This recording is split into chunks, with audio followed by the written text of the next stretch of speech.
недвижимости города Киева.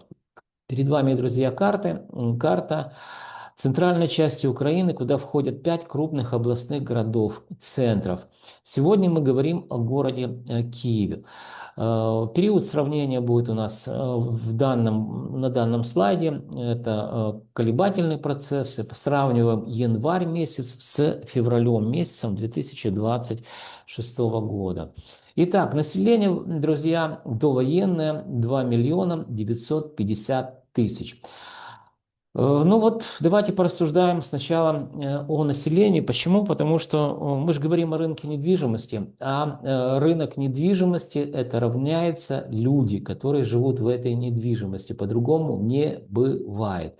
Так вот, когда я уезжал с города Киева, в ноябре 2025 года город был явно перенаселен, переполнен приезжими людьми, так называемые мигранты. То есть это люди, которые мигрируют внутри страны. Почему внешние контуры страны закрыты, границы закрыты, и люди вынуждены, естественно, переезжать внутри страны. Это называется миграция.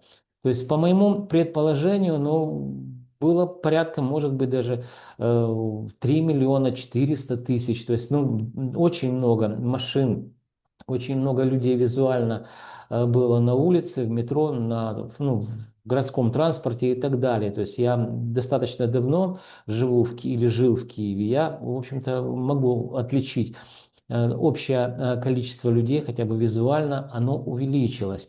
Так вот, вы помните, что с ноября 2025 года, почему привязал именно к ноябрю, потому что уехал, да, сейчас не могу говорить сколько, больше, меньше, только использую информацию, которую получаю из открытых источников.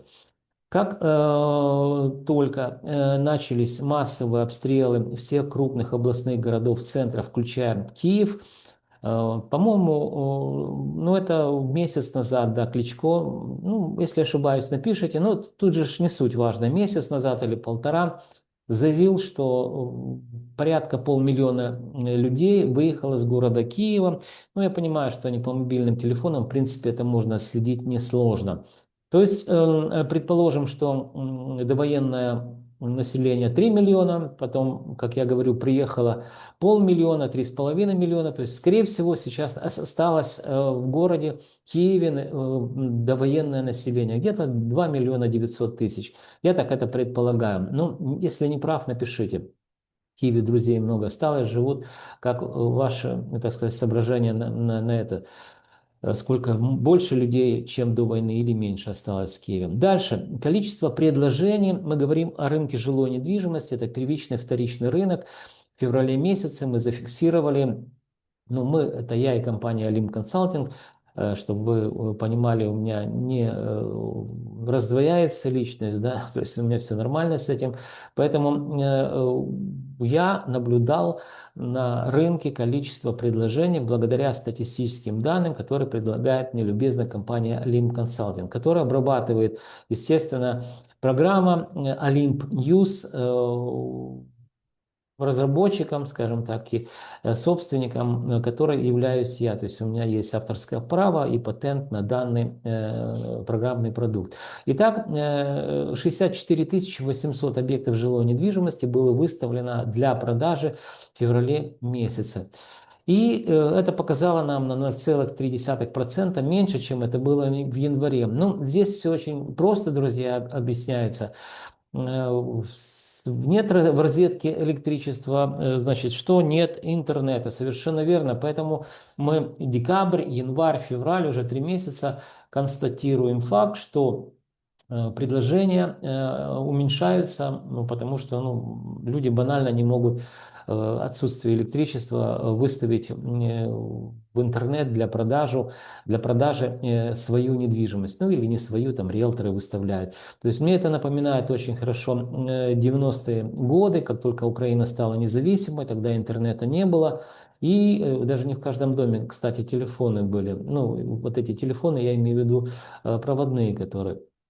Так вот, тогда недвижимость продавали Это или сарафанное радио от знакомых, или же клеили всякие разные вот такие листовочки на заборах, на досках объявлений «продам» или «куплю». Вот примерно то же самое, наверное, происходит сейчас с рынком недвижимости. Ну, судя по тому, что интернет не работает или работает ограниченное количество времени.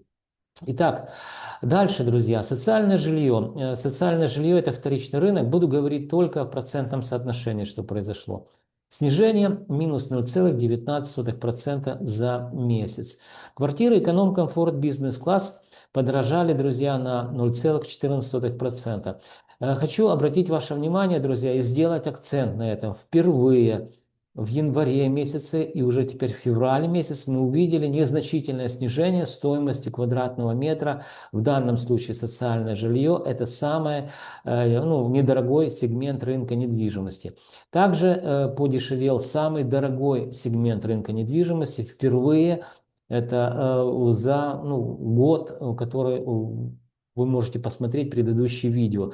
Первичный рынок, элит-класс, но мы к нему сейчас вернемся. Итак, лед тронулся, господа присяжные заседатели. Это всего лишь мое предположение, но действительно второй месяц подряд самый дешевый сегмент рынка недвижимости социальное жилье показывает незначительную, но все-таки динамику снижения. Это пока ни о чем не говорит, это колебательные процессы, но все начинается именно вот с таких колебательных процессов. Эконом-комфорт бизнес-класс, вторичный рынок, повторюсь, подорожал на 0,14%. Средняя аренда, социальное жилье – это однокомнатные, двухкомнатные, трехкомнатные квартиры. Здесь мы сравниваем, естественно, поквартально. Сравнивали третий квартал 2025 года с четвертым кварталом 2025 года. Здесь мы видим динамика роста за квартал 1,78%. Переходя к первичному рынку квартиры эконом-класс, это предложения выставлены для продажи. Динамика роста плюс 0,24% за месяц. Первичный рынок комфорт бизнес-класс также подорожал на 0,61%. И, внимание, друзья, впервые за год, также как и вот здесь видим, социальное жилье – это самый дешевый сегмент рынка недвижимости, вторичный рынок, так и самый дорогой. Это элитный класс первичного рынка. Также нам показал впервые за 12 месяцев снижение минус 0,34%. Повторюсь, это всего лишь колебательные процессы. Но все начинается именно с этих колебательных процессов. Переходим к следующему слайду и будем говорить уже